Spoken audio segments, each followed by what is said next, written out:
You know the feeling. You have a deadline looming or a difficult conversation to have. Your heart starts racing. Your chest tightens. You recognize the signs of stress, so you try to fix it. You tell yourself to calm down.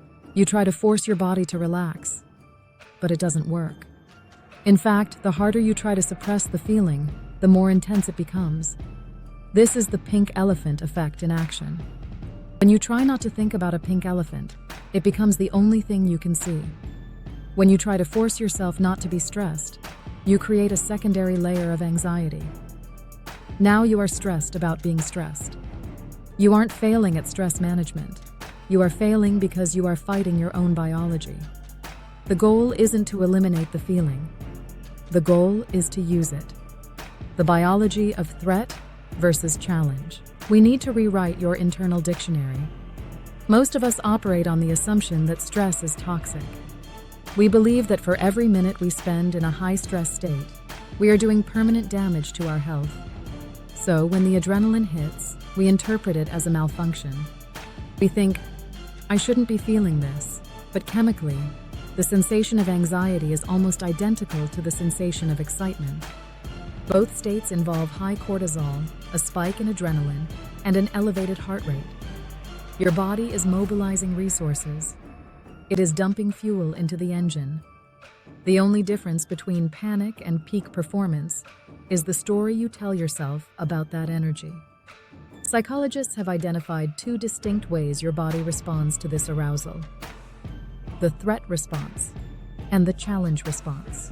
When you perceive a situation as a threat, something that exceeds your resources, your body prepares for damage. Your blood vessels constrict to minimize blood loss in case of injury. This creates that high blood pressure feeling. Your attention narrows. You get tunnel vision. Your brain shuts down its creative centers to focus purely on survival. You become rigid, defensive, and cognitively slower. This is what happens when you think, I can't handle this. However, when you perceive the same situation as a challenge, your body reacts differently. Your blood vessels dilate. Your heart pumps harder, but because the vessels are open, it floods your brain and muscles with oxygen and glucose. You get a surge of DHEA, a hormone that actually helps your brain learn and grow from the experience. You feel focused, energized, and capable. You aren't just surviving. You are primed to win. The critical insight here is that your mindset dictates the biological switch. If you believe stress is bad for you, you trigger the threat response. You unintentionally constrict your own blood flow. But if you view the physical surge as a tool that is helping you, you trigger the challenge response. This explains why calming down is often the worst possible advice. When you are highly aroused, your energy is up here, at a 10. Trying to force yourself down to a 2 is a massive energy mismatch. It requires immense willpower to suppress that biological surge. You are literally fighting your own nervous system, which leaves you exhausted before you even start the work. Think of it like driving a car. If you slam on the gas and the brakes at the same time, you ruin the engine. That is what suppression does. You are revving high with adrenaline, but braking with your mind. It generates heat, friction, and burnout. We need to take your foot off the brake and let the car move. You don't need to lower the energy. You need to convert it. The 3-step energy conversion protocol. So how do you manually flip that switch? You cannot just wish yourself into a challenged state. You need a reliable protocol to intervene the moment the pressure hits. I call this the energy conversion protocol.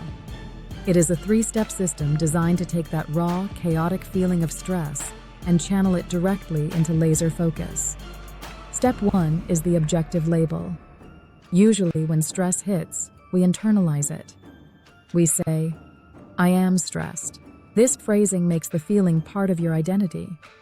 It feels heavy, permanent, and personal. You need to shift from identity to observation. Instead of I am stressed, say, I am noticing high energy. It sounds subtle, but it creates immediate psychological distance. You are separating the sensation from the story your brain is trying to tell about it. Remind yourself that stress is simply a proxy for importance.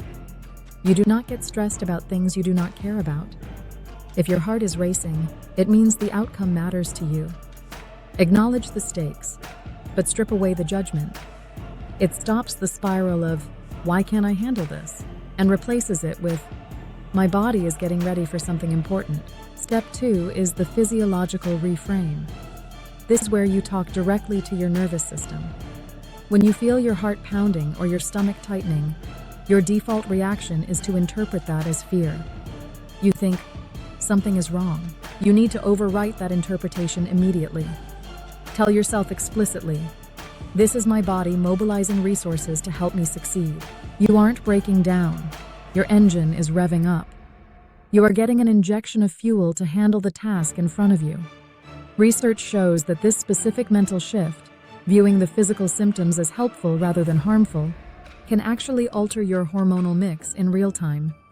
It encourages the release of DHEA, a neurosteroid that helps your brain grow from the experience, rather than just flooding you with cortisol. You are turning the physical sensation into proof of your capacity. Step 3 is the kinetic release. This is the most critical step. High energy without a release valve turns into anxiety. If you sit still while your body is dumping adrenaline into your blood, you will feel jittery and panicked because your body has prepared for action that you aren't taking. This is the freeze response. You must engage your motor cortex. You need to move. This doesn't mean doing jumping jacks in the office. It means taking the micro step. Identify the absolute smallest action you can take on the task right now. If it is a difficult email, type the first sentence.